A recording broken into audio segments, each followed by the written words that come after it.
Dzalika alam yakur rabbuka muhlikal qura bidzulmin wa ahluha ghafilun. Demikianlah Rasul itu diutus, ya toh? Karena Allah itu Tuhanmu, Rabbuka Tuhanmu Allah itu tidak akan membinasakan suatu negeri dengan zalim. Nah, jadi Muhammad diutus itu karena apa? Karena memang Allah itu tidak akan membinasakan suatu negeri dengan zaliman. Artinya apa? Orang-orang yang sudah mendapat ajaran dari Rasulnya tentang keimanan, keislaman, itu Al-Quran, itu mestinya Allah tidak akan menzalimi mereka. Tapi kalau yang tidak ikut sama ajaran Rasul, yaitu kalau Allah menzalimi, ya mereka-mereka yang dizalimi. Bahwa ghafilun, sedang penduduknya itu dalam keadaan lalai. Maksudnya begini loh. Pada dasarnya Allah itu ya hanya akan membinasakan suatu negeri yang sudah diberi peringatan Rasul kok tidak tunduk patuh, nah itu dibinasakan. Tapi kalau suatu negeri mereka itu belum mendapat ajakan dakwah dari Rasul, lah Allah tidak akan berlaku zalim, membabi buta menghadap mereka, tidak diperhitungkan itu. Jadi yang mesti dizalimi, disiksa oleh Allah yaitu orang yang berlaku zalim. Tapi orang yang belum dapat ajaran dari Rasulullah, lah Allah tidak akan bisa membinasakan, begitu kalimatnya itu, maksudnya begitu nih. Walikulin darajatum mimma amilu, dan masing-masing orang itu akan mendapatkan tingkat atau derajat, baik balasannya ataupun tempatnya besok di akhirat itu. Mimma amilu, nah tingkat berapa, derajatnya derajat macam apa, pahalanya macam apa, itu semua itu sesuai dengan apa yang mereka lakukan. Bahkan ada keterangan yang menjelaskan bahwa surga itu banyak yang tingkat sebanyak ayat Al-Quran. Nah, itu. Nah, orang itu mau masuk ke surga tingkat keberapa, itu tergantung. Dia itu pada waktu membaca Al-Quran sampai di mana, sampai surat apa, ayat apa. Itu kalau itu ayat berapa. Nah, besok dia itu masuk surga ya di situ itu. Di mana dia sampai membaca Al-Qurannya itu. Itu untuk menerangkan ini tadi. Dan tiap-tiap orang itu dia itu akan mendapatkan tingkatan derajat dan mendapatkan balasan amal itu dengan apa yang mereka perbuat gitu. Wa ma rabbuka bighafilin amma ya'malun, dan tidaklah Tuhanmu Allah itu akan melalaikan lupa terhadap apa yang mereka lakukan oleh semua manusia, jin dan manusia itu. Ya, berlaku apapun Allah tahu dan nanti akan dibalasnya. Baik itu perbuatan baik yang hanya sebesar biji sawi, ataupun kejahatan yang hanya sebesar biji sawi yang kecil sekali. Nah, kalau sekarang istilahnya juga tidak biji sawi, itulah atom apa yang paling kecil gitu kan. Walaupun kamu berbuat amalnya sedikit sekali, umpamanya begitu, itu kamu juga tidak akan balasnya. Tapi kalau kamu berbuat jahat sedikit pun juga akan dapat sisanya. Wa rabbukal ghaniyyu dzur rahmah. Tuhanmu ya Allah, Tuhanmu ya Muhammad, Rabbuka Tuhanmu ya Muhammad, itu al-ghaniyyu, maha kaya, dzur rahmah. Tuhanmu itu mempunyai rasa kasih sayang. Nah, kalau Allah menjelaskan tentang Allah itu kaya, itu juga untuk menyindir orang-orang Yahudi yang mengatakan bahwa Tuhanmu Allah itu Muhammad itu fakir. Nah, jadi orang Yahudi berani mengatakan itu Allah itu fakir. Karena apa? Ada yang menjelaskan bahwa barang siapa yang menghutangi kepada Allah dengan hutang yang baik akan dibalas dengan balasan yang berlipat-lipat. Nah, menghutang itu dalam arti umat Islam disuruh berzakat, disuruh infak, sedekah, itu seolah-olah menghutangi pada Allah. Kenapa? Orang yang berzakat, yang sedekah dan berzakat itu nanti semua akan dibalas itu amalannya itu. Nah itu orang Yahudi mengatakan itu sepertinya orang Islam itu ngutangi itu, menghutangi Allah. Terus dia bersimpulan, Tuhanmu fakir ya Muhammad. Nah begitu. Nah maka sekarang ayatnya warobukal ghaniyu, Tuhanmu Muhammad itu maha kaya, dzurrahmah, Tuhanmu itu mempunyai rahmat, rasa kasih.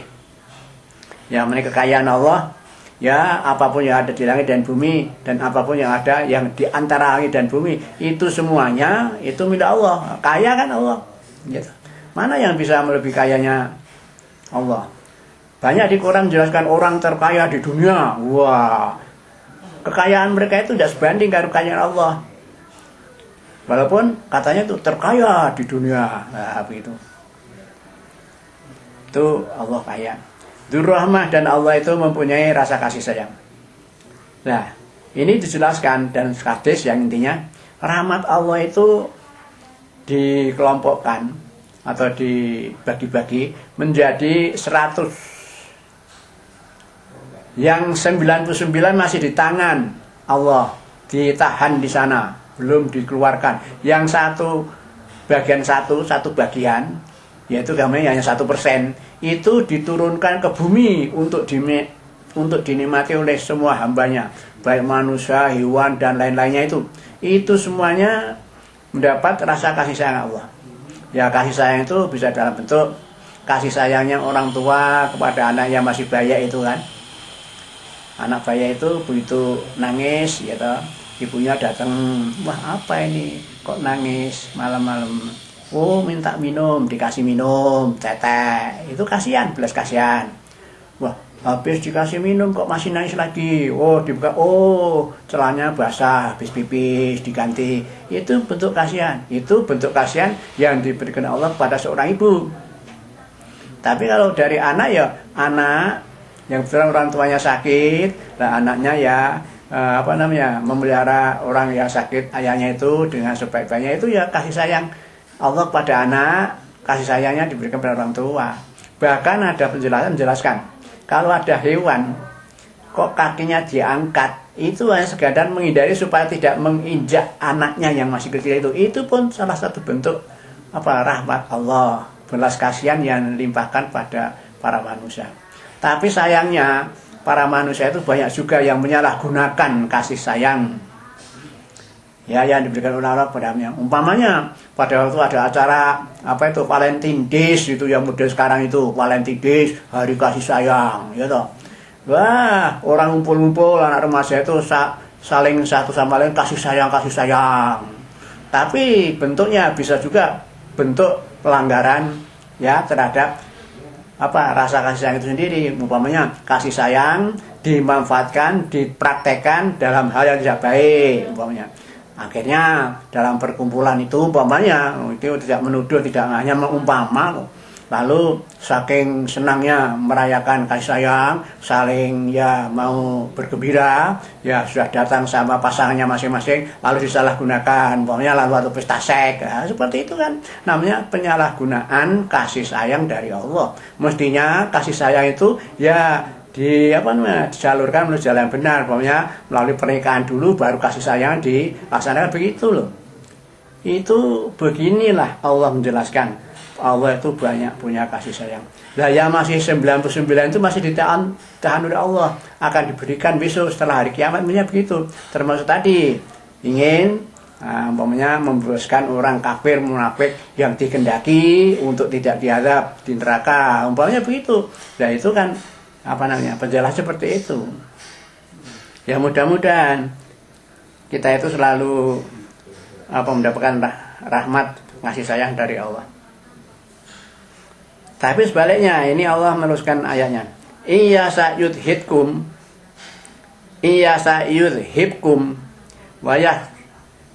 wayastahlif min ba'dikum ma sya'u kama ansha'akum min dzurriyyati qaumin akhirin. Tapi jika Allah mendaki akan membinasakan kamu semua manusia.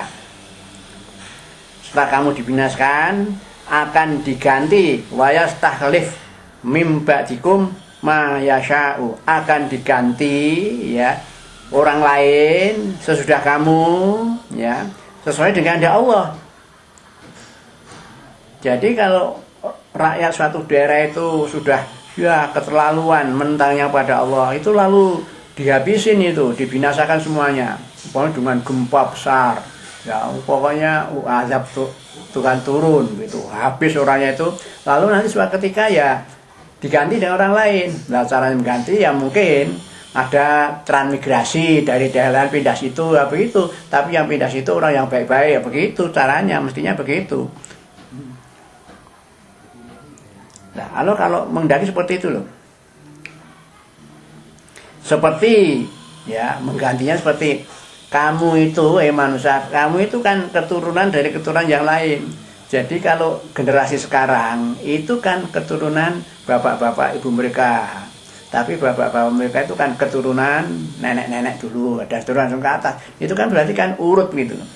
Kalau yang satu pergi, kelompok satu pergi, disusul oleh kelompok yang lain. Nah, Allah juga demikian. Kalau menghabisi suatu negeri, habis semua dibinasakan, bisa saja diganti dengan orang lain gitu. Allah mengatakan seperti itu. Inama tu'aduna la'at wa ma antum bimu'jizin. Sesungguhnya apa yang telah dijanjikan oleh Allah itu pasti datang. Umpamanya besok akan datang hari kiamat. Nanti datang tuh hari kiamat itu. Nah, datangnya hari kiamat itu baktatan, yaitu secara tiba-tiba, tidak ada orang yang tahu. Bahkan ada keterangan di ayat lain itu ada menjelaskan datangnya itu umpamanya tidak disangka-sangka, atau tidak ada yang tahu. Ada orang yang baru tidur, ada yang baru main-main, ada yang baru meneteki anaknya, lalu anaknya dibuang. Wah, sudah macam-macam gitu. Ciri-ciri datangnya hari kiamat seperti itu. Itu nanti pasti datang itu. Saya yakin bahwa besok pasti akan ada datangnya hari kiamat itu. Makanya oleh karena itu kita harus yakin itu terhadap rukun iman yang 6 itu.